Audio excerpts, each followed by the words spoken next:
Hello friends, welcome back to the channel. In this video, I'll explain one real-time issue which we came across in recent days in our project. Usually, when we create a policy from the UI, either submission or policy change or renewal, everything will have effective date ending with particular day with it will add 1 minute extra. Let's suppose your effective date of the submission is 1st September. When we see in the backend, the effective date of that particular entity or else all F-dated entities will be ending with 1 minute extra to the 1st September 2025. So that is how guideware will behave.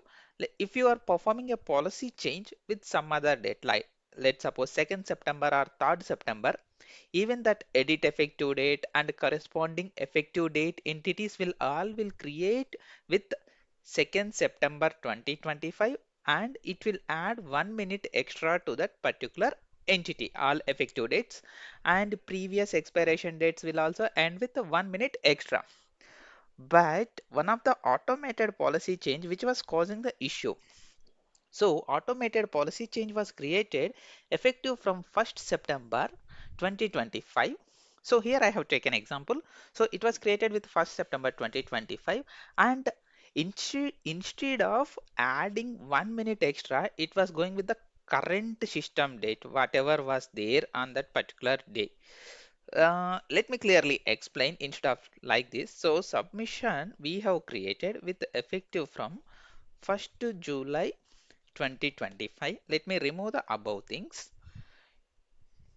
and automated policy change was created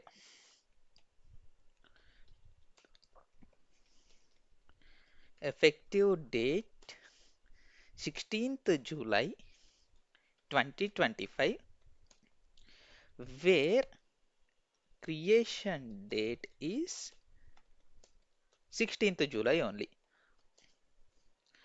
So policy was created on 16th July. Whatever date and time it was created, let's suppose mid of the day, I around at 1 o'clock or 2 o'clock afternoon, even in the back end 16th July 2025 and it was with 2 p.m. I'm taking example with exact time instead of that let's suppose 2:32 like the 2:32 p.m. This is actually causing issue. This is causing issue because when we create a policy change manually with effective from 16th July 2025, guideware will create effective date of 16th July 2025 by trimming this value to 1 minute extra instead of 2:32. So what is happening now? If I create a policy change effective from 16th July 2025, then it is showing out of sequence transaction. So client raised question why it is showing out of sequence even though same day policy change 16th July 16th July. This issue we faced in the production.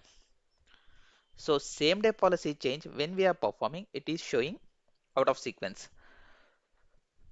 So this is the problem statement. Created a submission and automated policy change was created.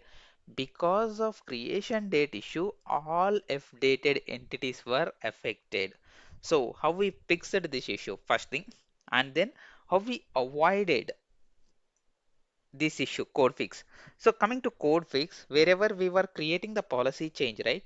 For this policy change, we were passing the date. So that date we trimmed to midnight and added 1 minute extra. In that way, we avoided this issue for upcoming policies. But how we fix it for existing policies? That solution we will see now. For this, we did complete debug in our guideware studio and we came across what are the updated entities which were affected because of this time issue. Okay, for this I'll provide a Gosu query in the comment section or else a description where we can refer that Gosu query and get all updated entities which were impacted during this policy change. So this is the Gosu query. Here we need to change the policy number. Sorry, it's a job number. The transaction number, if you remove it, if you run in the data change script, right, it will result in the all updated entities which were impacted. So I ran in my local. Let me show you the result. Utilities, data change is the last one. Here only impacted entity is PA cost. This one I have created manually, but in case of your case, if it was created, right, you will get a lot of entities over here. So once we get these entities, right, query to the database PA cost with respect to this job number and get that public IDs and create a Gosu query.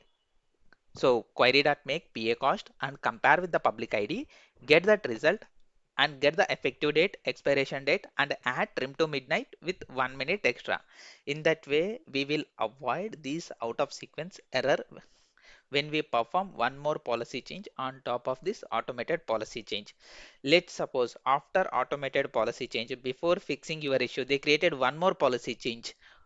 What to do in that cases? So you need to fix automated policy change as well as manual policy change which user created already. We need to fix both of them and then only we need to create a policy change manually. In that case only that out of sequence issue will resolve.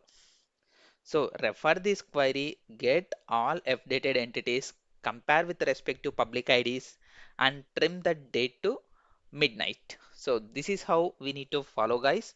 If you come across these type of issues or else if your friends are facing similar issues in their projects, right, you can refer this video to them so that they can also resolve in the same way how we resolved. So in next video what I will do, I'll create one automated policy change in my local and we will resolve practically how I did in my project. Okay, thank you for watching, guys. Thank you so much. We'll see in the next video.